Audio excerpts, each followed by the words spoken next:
The hidden wound no one talks about. What if the sharpest wounds in a mother's heart aren't caused by strangers, critics, or life itself, but by the very son she once held with trembling hands, rocked to sleep in the silence of sacrifice, and raised with prayers soaked in tears? What if betrayal doesn't always come from the outside, but grows silently in the heart of the one you love most? Carl Jung said it best: what you resist in others is what you deny in yourself. So let's ask the question few dare to face.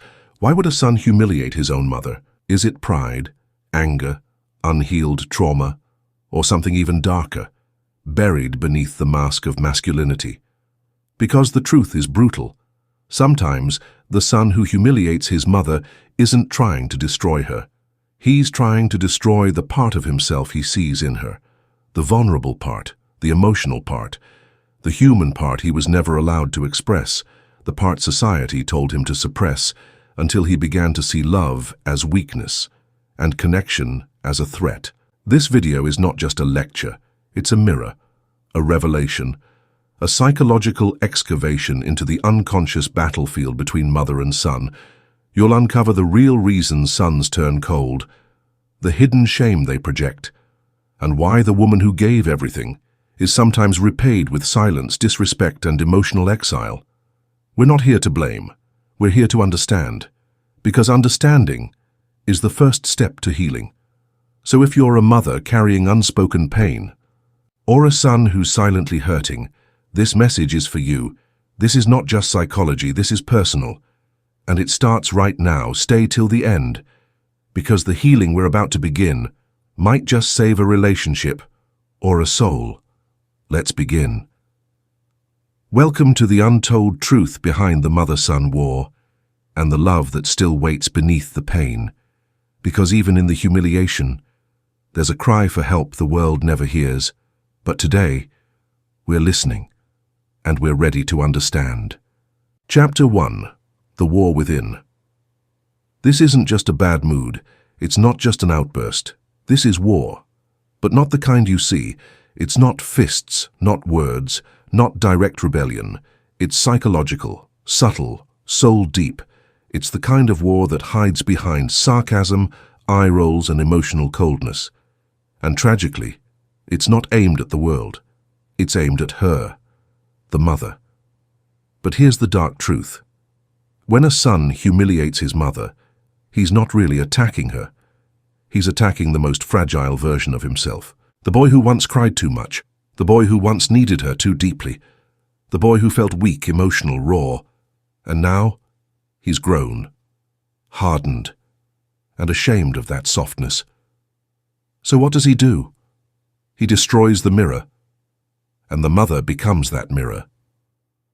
She reminds him of a version of himself he never learned to love, a version society told him to hate. Man up. Don't cry. Don't be weak. So he doesn't cry. He lashes out. He doesn't feel. He controls. He doesn't communicate. He humiliates. Because humiliation is easier than vulnerability. It's easier to mock the one who nurtured you than to admit you still need that love. And that's the war no one sees. A son battling his shadow. A boy trapped in a man's body, desperate to feel powerful, but terrified of looking soft. Carl Jung called this the repression of the anima, the inner feminine, the emotional core of every male psyche. When this inner world is denied, mocked, or buried, it doesn't disappear, it festers, and then it projects onto the closest, safest emotional target, the mother. This isn't about her being wrong, it's about her being safe, because deep down, he knows she won't leave. She'll absorb the pain, just like she always did, and so he unloads. But don't mistake that cruelty for strength. Behind the cold eyes and harsh words is a boy still screaming for love, still aching for approval, still haunted by the emotional wounds he never dared to admit. This chapter is not a judgment, it's an invitation to see the wound beneath the weapon, to understand that sometimes a son doesn't humiliate his mother because he hates her. He humiliates her because he never learned how to forgive himself. This is the war within, and until it's faced, no healing can begin. Chapter 2. The Mother as Archetype. In Jungian psychology, a mother is never just a mother. She is the beginning of everything, the first face we see, the first voice we hear, the first source of love, safety, nourishment, and connection. But she is also the first symbol of dependency. Carl Jung described the mother archetype as more than just a figure. She is a psychic imprint, embedded in the son's unconscious. She becomes the root of his emotions, the foundation of his instincts, and the invisible shape of his entire inner world. And here's the paradox no one talks about. The same mother who gives him life can also become the figure from whom he feels he must psychologically escape. Not because she's bad, not because she failed, but because, if emotional separation never happens, her love becomes a cage. The son grows older, but inside, he's still entangled with her voice, still carrying the unspoken expectation to be a good boy, to please, to perform, to protect, even when his soul is gasping for freedom. That love, once soft, becomes heavy. That connection, once sacred, becomes suffocating. And eventually, it turns violent, but not always physically. It's emotional, verbal, psychological. He begins to humiliate her, mock her, dismiss her value. Why? Because he's not rejecting her. He's rejecting the part of himself that still feels trapped. That's the twisted irony of the unseparated son. He doesn't humiliate his mother out of indifference. He humiliates her because he's still bound to her, emotionally, energetically, unconsciously. He was never taught how to carry the weight of her love without being crushed by it. He was never shown how to set boundaries without guilt, or how to become his own man without betraying the child he used to be. And so, instead of mature separation, he chooses destruction. Instead of saying, "Mom, I love you, but I need space to be myself," he says, "You're too much. You ruin everything. You're the problem." The humiliation becomes a distorted cry for help, a desperate act of psychological survival. Hell's son trying to cut the umbilical cord, but using fire instead of a scalpel. This is what Jung meant by archetypal shadow work. Until the son makes peace with the mother within, he will forever fight the mother outside. Because she's no longer just a woman, she's a reflection of his most unconscious wounds, and until he sees that, he will keep trying to destroy the very love he was never taught how to hold. Chapter 3. Humiliation as a language. What happens when a boy grows up, but is never taught how to feel, never taught that crying is courageous, that vulnerability is strength, that speaking your truth isn't weakness, it's wisdom? Instead, he's told, "Be a man. Don't talk about feelings. Real men don't cry. Don't be soft." So he obeys. He builds walls around his heart. He swallows his sadness. He numbs his grief. And brick by brick, he buries the very language of healing. But pain doesn't die when you ignore it, it mutates. So what does that boy, now grown into a man, do with all that silence? He speaks it through destruction, not through words, not through honesty, but through humiliation. Because when a man hasn't learned to say, "I'm hurt, I feel abandoned, I never felt seen," he says instead, "You're the reason I'm like this. You're too emotional. You ruined everything." And more often than not, that target is the mother, not because she deserves it, but because she represents everything he was forced to suppress. Her softness triggers his buried sensitivity. Her affection reminds him of what he craved but never fully received. Her emotional openness clashes violently with his emotional numbness, and that contrast becomes intolerable. So he attacks, not to hurt her, but to silence the part of him that's still crying behind closed doors.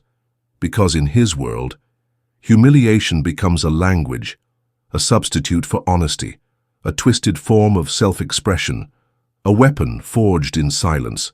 He doesn't say, "I'm scared I'll never be enough." He says, "You're too much." He doesn't say, "I feel small." He says, "You make everything about you." He doesn't say, "I needed you and didn't know how to ask." He says, "You were never there." Because when a man can't speak his grief, he spits it. When he can't process his guilt, he projects it. When he can't face his shame, he shames you. And his mother becomes the unchosen canvas for all the emotional graffiti he was never allowed to paint out loud. Carl Jung believed that when the unconscious is not made conscious, it governs our lives, and we call it fate. But this isn't fate. This is a wound in disguise. The son who humiliates isn't heartless. He's speechless, not in his mouth, but in his soul. Because no one ever taught him that masculinity and emotion are not enemies, that pain is not weakness, that crying doesn't kill you. Silence does. And so humiliation becomes his mother tongue, the only dialect he thinks he can speak, without being destroyed by the feelings underneath. But what if someone had taught him otherwise? What if we taught our sons that expression is evolution, that words can carry pain without turning into weapons? Maybe then, mothers wouldn't be humiliated. They'd be heard. Chapter 4. Shadow versus Persona.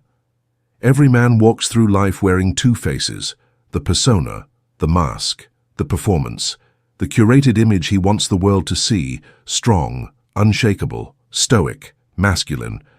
And then, there's the shadow, the part he hides, the part he's ashamed of, the fears, the insecurities, the unspoken needs and emotional bruises that never fully healed. Carl Jung taught us that these two halves, the persona and the shadow, are in a constant battle. And guess who holds the key to that hidden half? His mother. She's the one who saw him cry when no one was watching, the one who held him when his world collapsed at age 5, the one who cleaned the blood off his knees and the tears off his face, the one who knows the man is still part boy. She remembers the truth he's trying to erase. She doesn't see the persona. She sees the person. And to a man who has spent his entire life trying to outrun his emotional past, that is terrifying. Because her love becomes a threat. Her memory becomes a mirror. Her tenderness becomes a testimony that he isn't as cold, collected, or masculine as he pretends to be. So what does he do? He attacks the witness. He humiliates the woman who saw him, really saw him, before the world taught him to hide. Not because he hates her, but because he cannot face the part of himself she reminds him of, the shadow. You see, the persona wants control. It wants dominance, logic, and performance. It wants the illusion of perfection. But the shadow is raw, it bleeds, it aches, it carries unmet needs from childhood. It cries for approval. It still needs his mother's softness, but hates himself for it. And so, that rage gets displaced. That inner war becomes external. He silences her, because she holds the evidence that he is still human. He humiliates her, because she knows the truth beneath the armor. He pushes her away, because she has the emotional fingerprints that prove he's not just a man, but a son, a soul, a work in progress, and that terrifies his fragile identity. Carl Jung once wrote, "The most terrifying thing is to accept oneself completely. But you cannot accept yourself as long as you're trying to destroy the one who raised you, and that is the tragedy, because every man thinks he's fighting her. But in truth, he's just fighting the boy in the mirror, the one still hiding beneath the mask." Chapter 5. Fear of Individuation. Carl Jung believed that the highest purpose of adulthood is individuation, a sacred psychological journey, where you begin separating from the emotional conditioning of your parents and finally become who you truly are. Not who they wanted you to be, not who society expects, but you, raw, aware, integrated, and free. But here's the uncomfortable truth. Most men never make it that far. They skip that spiritual graduation. They stay emotionally suspended, not fully boys, not fully men. Caught in a gray zone where maturity looks like rebellion and independence is just a performance. They mistake defiance for freedom. They mistake mockery for power. They think humiliating their mothers proves they've become strong. But Jung would say, that kind of cruelty is not evolution, it's regression. Because here's the paradox. When a man hasn't truly individuated, he doesn't grow away from his mother. He stays psychically enmeshed with her, still triggered by her voice, still reacting to her expectations, still seeking her approval, even while pretending to reject her. So what does he do? He overcorrects. He shames her, mocks her wisdom, dismisses her sacrifices, as if the louder he pushes her down, the more powerful he becomes. But it's all an illusion, because true freedom doesn't need to scream. It doesn't need to humiliate. It doesn't need to prove anything. Real maturity is silent strength. It's the man who can say, "I love you and I must become myself." But most sons never say that because they're afraid of guilt, afraid of hurting the mother who gave them everything, afraid of separating without becoming the villain. So instead of maturing consciously, they rebel unconsciously. They act like angry teenagers, projecting their fear, shame, and resentment onto the woman who only ever wanted them to thrive. And here's the most painful truth. Their cruelty isn't a sign of freedom. It's proof they're still trapped inside their mother's psychological shadow, still reacting, still defending, still trying to escape a prison they've built in their own mind. Carl Jung said, "Until you make the unconscious conscious, it will direct your life, and you will call it fate." And so, the pattern repeats, generation after generation. Men who never separated with love end up separating with violence. Men who never claimed their own emotional truth end up silencing the truth of others, and mothers are left bleeding from wounds they never deserved. Chapter 6. The Tragic Mother. Now let's turn the mirror toward her, the woman behind the wound, the mother whose love became both her glory and her tragedy. She gave everything, her time, her health, her youth, her dreams, her boundaries, her body, her identity. Piece by piece, she poured herself into the role of mother until there was almost nothing left of the woman she used to be. She thought, if I keep giving, he will love me. If I stay silent, he will see my sacrifices. If I endure enough pain, he will one day understand. But he didn't, because in the realm of psychology, love without self-respect breeds contempt. And here's the tragedy. She thought sacrifice was love. She thought unconditional tolerance meant strength. But to a child, especially a son learning how to navigate power and emotion, it taught the opposite. It taught him that her limits were negotiable, that her pain was permissible, that her dignity was disposable. She never said no. She never demanded respect. She never looked him in the eye and said, "I will not allow you to treat me this way." So he never learned how, because children don't listen to what you say. They watch how you treat yourself. And when a son watches his mother tolerate humiliation, absorb emotional abuse, and stay silent in the face of deep disrespect, he internalizes one poisonous lesson. She doesn't matter. Not because he's evil, but because she taught him, unknowingly, that her worth was up for negotiation. Carl Jung said, "The greatest burden a child must bear is the unlived life of the parent." But what happens when the burden is not unlived dreams, but unclaimed dignity? He grows up emotionally confused. He's drawn to power because he never respected softness. He rejects vulnerability because he never saw it honored. He humiliates because he saw that love could exist without boundaries. And that lesson is a tragedy passed from one generation to the next. Because she didn't fail as a mother, she failed as a self. She forgot that love is not martyrdom, that real love has limits, that self-respect is not selfish, it's sacred. A mother is not just a giver, she is also a teacher, a mirror, an architect of worth. And if she does not protect her own soul, she cannot teach her son how to protect his. So the very love she hoped would heal him becomes the love that confuses him. Because without boundaries, love becomes invisible, and eventually, he forgets how to see her. Chapter 7. The Generational Curse. This didn't start with him, and it won't end with him. The cruelty a son shows his mother was often learned in silence, long before he ever spoke a single word in defiance. He watched, he absorbed, he internalized the violence that wasn't always physical, but was always present. A slammed door, a dismissive tone, a father's voice that cut through a mother's soul. and a child's belief that this is just how love looks. So when we ask, why would a son humiliate his mother? We must also ask, what was modeled for him as normal? Because behind every wounded boy is often the shadow of a father who never healed, a father who weaponized masculinity, who viewed tenderness as weakness and turned dominance into a family value. Many sons who humiliate their mothers watched their own fathers do the same. They learned it like a language. They studied it like a rule book. They didn't question it, they absorbed it. And now they're repeating the pattern, not because they choose to, but because they don't know another way. A cycle where fathers break mothers and sons grow up to do the same. But here's the truth. The cycle doesn't want you to hear. It doesn't have to continue. You can be the one who sees it, who names it, who stops it. You don't have to be your father. You don't have to pass on the wound. You don't have to protect the pattern. Because the strongest man is not the one who repeats the damage. It's the one who interrupts it. The man who turns inward, who dares to feel, who dares to love without control, who looks his mother in the eyes and says, "I'm sorry, not anymore. This ends with me."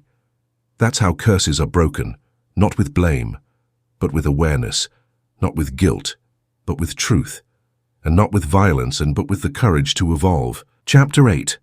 The Narcissistic Wound. Let's get brutally honest. A mother doesn't just love her son. She knows him. Deeply, intimately, without filters.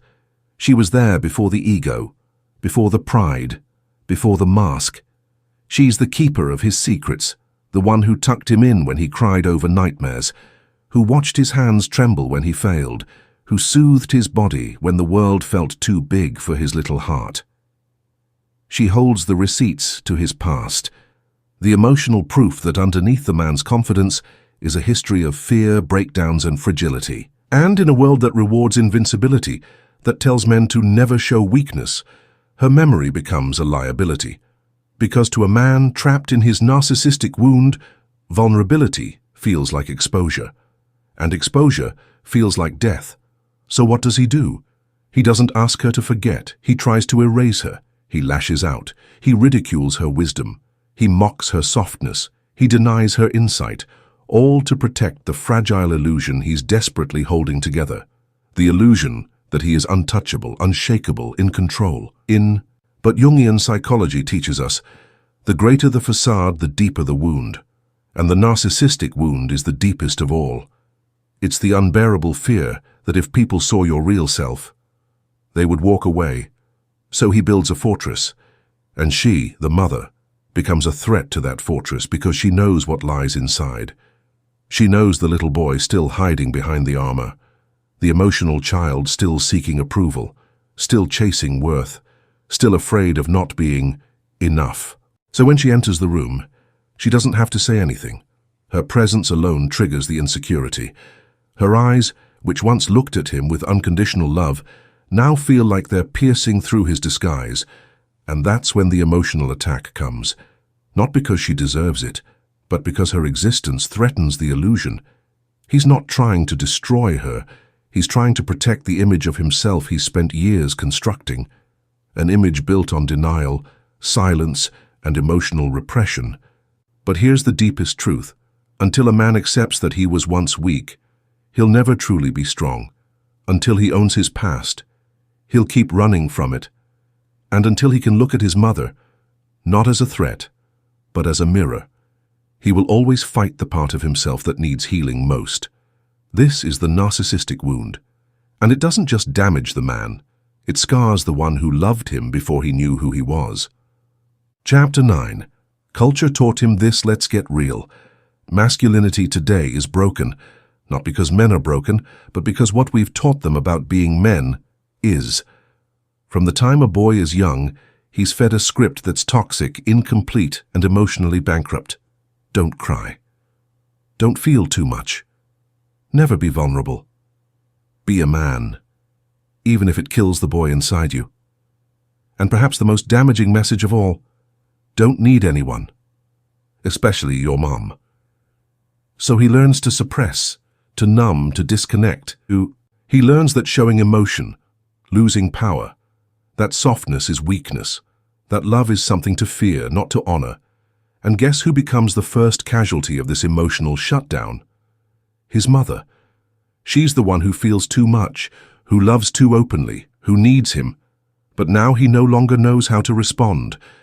Because when she gets older, when she reaches out for support, when she begins to lean on him, he doesn't meet her with warmth. He meets her with distance, discomfort, or worse, disrespect. Not because he wants to hurt her, but because he was never taught how to care. No one taught him that caring is not weakness, that nurturing doesn't make you less of a man, it makes you more human. So when she reaches for connection, he recoils in confusion, because he doesn't have the tools to receive it. He was trained to resist emotion, not honor it. And in his mind, if I care too much, I'll look soft. If I support her, I'll lose my edge. If I love, I'll look weak. And so care becomes shame. Love becomes burden. And the woman who once kissed his forehead every night becomes the mirror he turns away from, because her presence challenges the version of manhood he was conditioned to perform. But here's the bitter truth. Culture taught him to betray the one person who never stopped loving him, not with violence, not with hate, but with emotional starvation.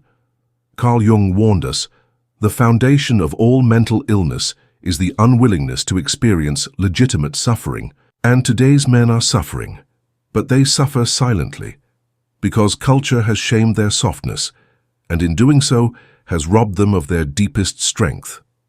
And mothers, they pay the price. Chapter 10. Technology Silent Abuse. We live in a world where emotional abuse no longer needs raised voices, or broken plates, or bruised skin. Today, all it takes is a left-on scene, a missed call, a text ignored for days, a "sorry I've been busy" message that feels more like a door slammed shut than a real excuse. This is the new face of cruelty. Silent, digital, and disturbingly common.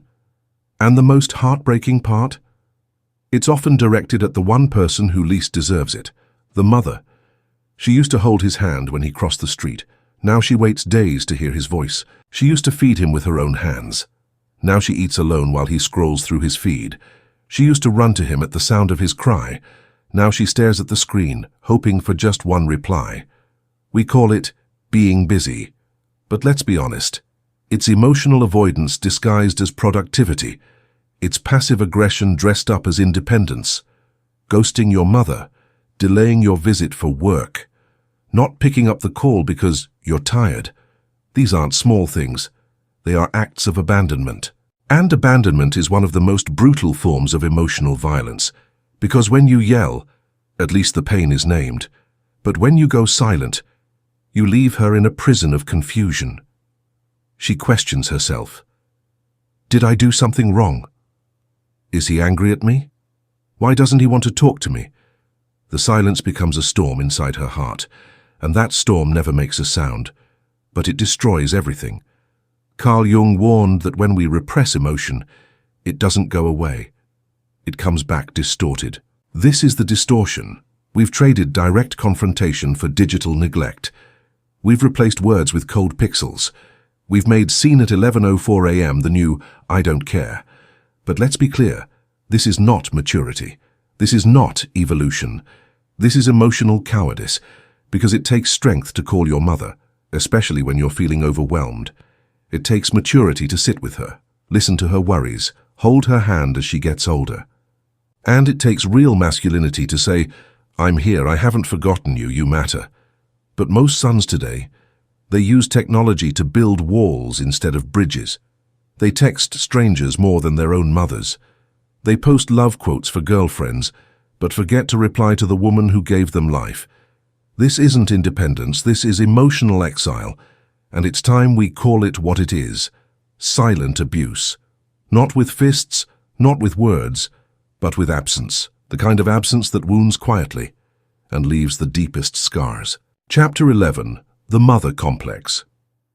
Carl Jung gave us a term that explains one of the most misunderstood emotional struggles in a man's life, the mother complex. This isn't just about having a close relationship with your mother. This is about a man who never fully completed the emotional separation that is necessary for him to grow into his own identity. He is stuck. And that stuckness shows up in two extremes. Either he clings too tightly, emotionally dependent, seeking validation, unable to form healthy relationships without her voice in the background, or he fights too violently, rejecting her, humiliating her, needing to push her away just to feel like he has control over his own life. There is no middle, only chaos. To him, she is everything, his emotional lifeline, the source of his identity, or she is the enemy, the figure who must be rejected, mocked, exiled. But both of these reactions come from the same wound. He never learned how to love and separate. He was never taught that it's possible to say, I honor you, and I also need to be my own man. I love you, and I need space to grow. I respect you, and I still get to define who I am. And so he swings, between worship and war, between dependence and defiance, between guilt and rage. One day he calls her the most important woman in his life. The next day he avoids her calls for weeks. One day he remembers her sacrifices. The next day he tells her she ruined everything. Because when the emotional cord is never cut with compassion, it becomes a rope that chokes both people. The mother feels abandoned, the son feels imprisoned, and neither truly knows how to move forward. Carl Jung wrote, "The greatest tragedy of the family is the unlived life of the parents passed down through the children." And in the mother complex, that tragedy repeats again and again. A boy trying to become a man but dragging his emotional childhood behind him like a weight. He isn't at peace because he never learned how to separate without shame. And that's the real wound. Not the distance, not the disagreement, but the inability to say, I love you without needing to worship you. I disagree without needing to destroy you. I'm growing, and that doesn't mean I'm betraying you.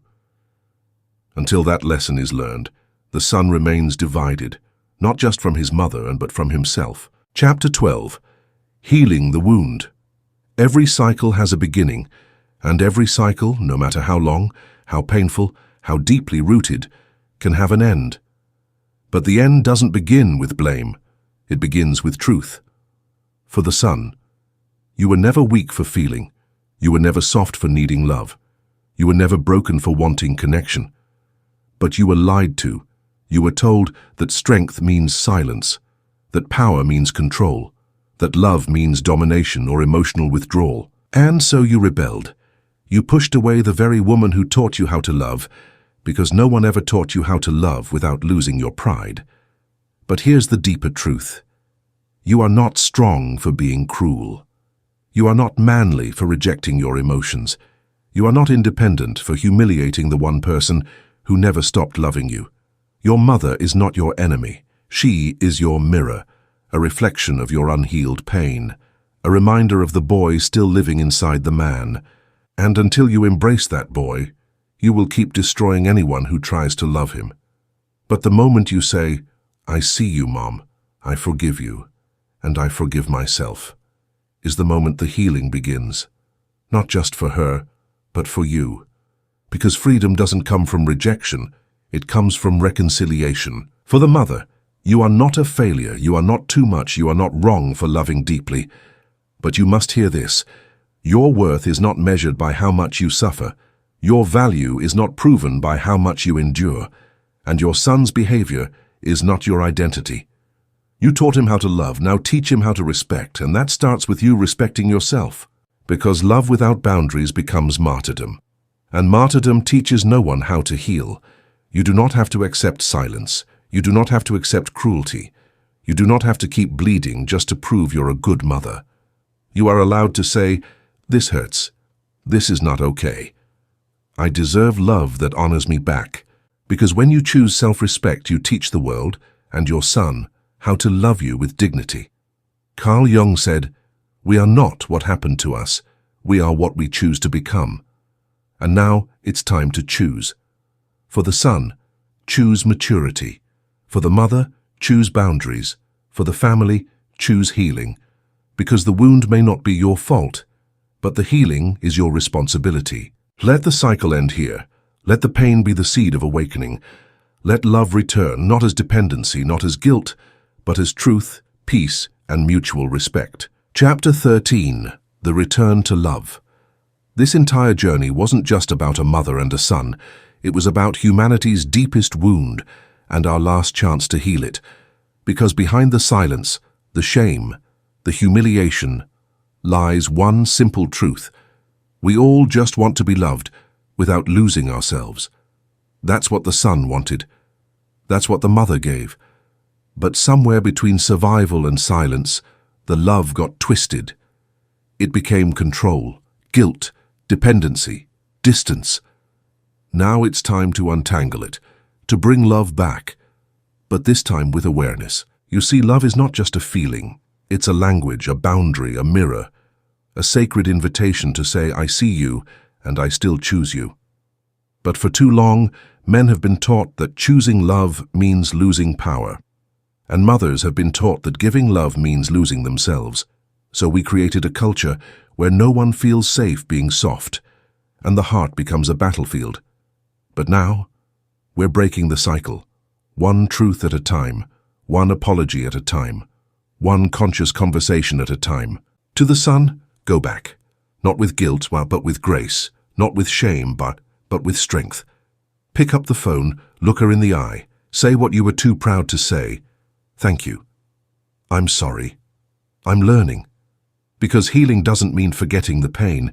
It means choosing not to pass it on. You don't have to become the man your father modeled. You get to become the man your future children will thank you for. That begins when you stop avoiding love and start answering it. To the mother, you don't have to wait anymore. You don't have to beg for attention. You don't have to carry everyone's emotions like you were born to bleed. Your softness is sacred. Your patience is powerful. But now, your boundaries must be just as holy as your love.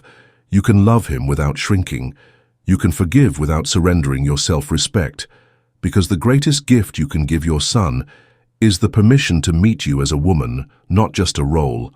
Let this be the moment where blame ends, where silence breaks, where dignity rises, and the mother-son bond becomes a bond of respect, of truth, of presence, no longer tied by guilt or obligation or old wounds, but by new choices, new words, new ways of loving that don't demand sacrifice, but welcome soul-level connection.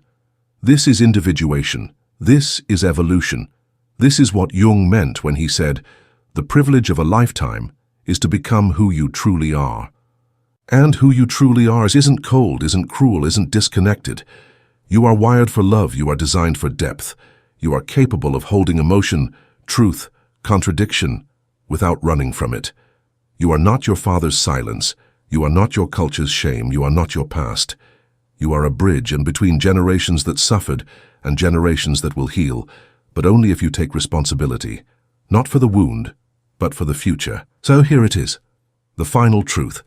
She doesn't need perfection from you. She doesn't need grand gestures. She doesn't need you to erase the past. She just needs you to show up with your heart, with your presence, with the humility to say, I'm still learning, but I won't let this cycle continue. Because love, real love, isn't loud. It's consistent. It's safe. It's seen in the quiet moments, the returned call, the unspoken hug, the I love you that doesn't come from guilt, but from truth. So let the cycle end here. Let the silence stop here. Let the shame dissolve here. And let love return, not as control, but as choice, not as guilt, but as gratitude, not as duty, but as destiny. Because the boy is still inside you, and the mother is still waiting, not to be worshipped, not to be feared, but to be seen. And when both finally meet, without masks, without power games, but with open eyes and open hearts, that's when the healing becomes real. That's when love finally comes home. Closing message, the bridge back to love. Carl Jung once said, everything that irritates us about others can lead us to an understanding of ourselves. So if your mother triggers you, if her voice stirs something you can't name, if her presence feels too heavy, too emotional, too much, Maybe that's not a problem, maybe it's a portal into the places within you that never fully healed, the memories that still echo from childhood, the shame you buried, the softness you feared, the vulnerability you weren't allowed to keep. Maybe your discomfort around her isn't about her at all. Maybe it's about the unfinished story between who you were and who you are trying to become. Because in every son lives a child still reaching for love, still trying to be seen, still trying to prove, I am enough. And that fight doesn't end by silencing your mother. It ends by listening to yourself. So today, if you feel the pull, if you feel the ache, let it be your guide, not your enemy. Because the path back to love, real conscious healing love, doesn't start with fixing her. It starts with finding you, the version of you that doesn't need to humiliate, dominate, or hide. Just one that's ready to evolve. The version that isn't afraid of softness, that sees boundaries not as betrayal but as healing, that knows masculinity isn't the absence of emotion, it's the mastery of it. And when that version steps forward, that's when generations heal, that's when love becomes safe again, that's when the cycle finally breaks. If this message stirred something inside you, don't let it fade. Share this video with someone who's carrying a silent wound. Comment below, not just for us, but for yourself. Let your voice be heard. Subscribe for more raw, honest, and healing truths where psychology meets the soul. This isn't just content. This is a movement, a rebellion against emotional silence, because healing begins with awareness, and awareness begins right now. The end. Insha'Allah. This message will reach who it's meant to.